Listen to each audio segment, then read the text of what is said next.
Hello, lovelies. It's Vox with day 5 of Drawtober, where days 1 through 4. Look, my priorities were in the right place. Maybe. I'll do them eventually, possibly. Anyways, today's video will have a voiceover. I am going to state that the following voiceover mentions death, grief, and other such emotions. I will post a version with no voiceover for those who are uncomfortable with the topic coming up. I hope you all enjoy the video and thank you for stopping by. No one can truly prepare you when it comes to experiencing the loss of a loved one. They will tell you that it's hard and that you will cry. There was a point where I thought I was numb to the idea of death. With my prior occupation came dealing with and accepting death. It was just another thing that came with our world, especially when it comes with working with the elderly. In my 7.5 years at my old job, I've seen at least 100 or more names tacked on the bulletin board. That number increased during the 2020 to 2021 COVID outbreak. It's been a shit year for many people, and my heart aches for all those who have suffered. 2020 was a good year for me. It was a great year. My daughter was born in July. It was a wonderful time, and all I could think of was I really want my family to meet her. I was so desperate to get down there. I even planned a trip like 3 months after giving birth, but with COVID and everything and having a newborn, I just couldn't risk it. For those of you who don't know, my family lives in Tennessee, which is where I'm from, but I live in New Hampshire, so they're 24 hours away if I drive. I shared pictures with them and I video chatted, but it really wasn't the same. I wanted them to physically hold her and meet her. My grandfather has cancer, so the need for him to meet her was especially strong. She's named after his mother, and I wanted him to see her. I also really wanted my Meemaw to see her because my Meemaw is my world. So my boyfriend and I planned a trip for April of 2021.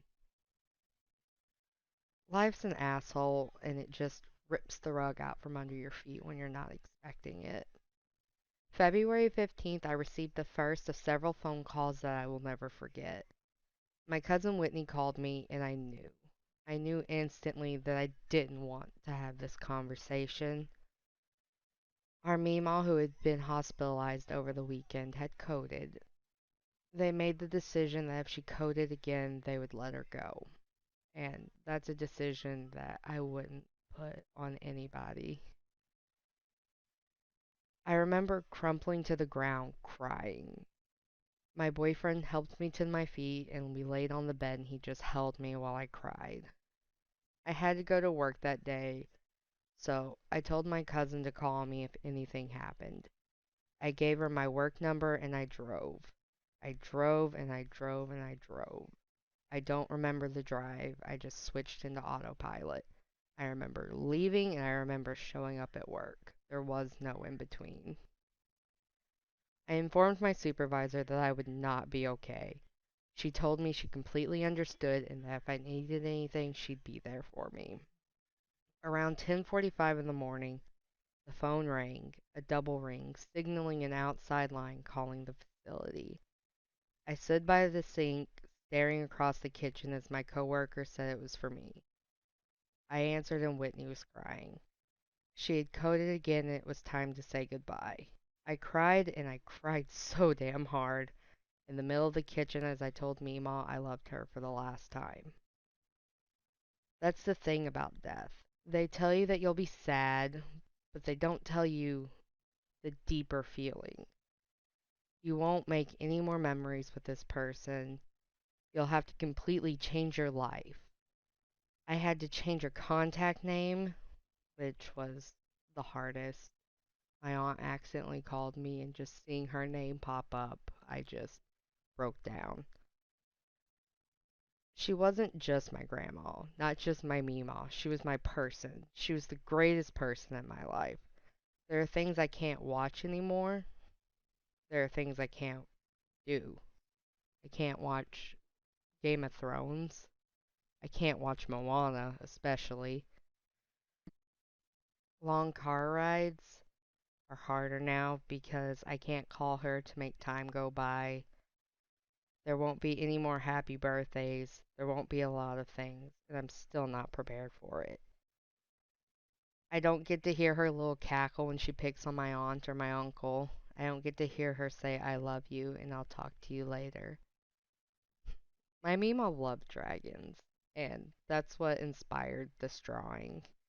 She loved the Dragon Riders of Pern, and she always wished they had made a movie of the series because she loved it so much. In my story that I'm writing, there are dragon people, and I decided I wanted to immortalize not only my Meemaw, but my grandpa as well. That's what this drawing is. It's a way to capture their love and a way for me to know that they will always be together. Today's been really hard. Today would have been her 80th birthday. So, all I can really say is happy birthday, Meemaw. And I know you're not suffering anymore, but it's still hard. And it's going to be hard for a while.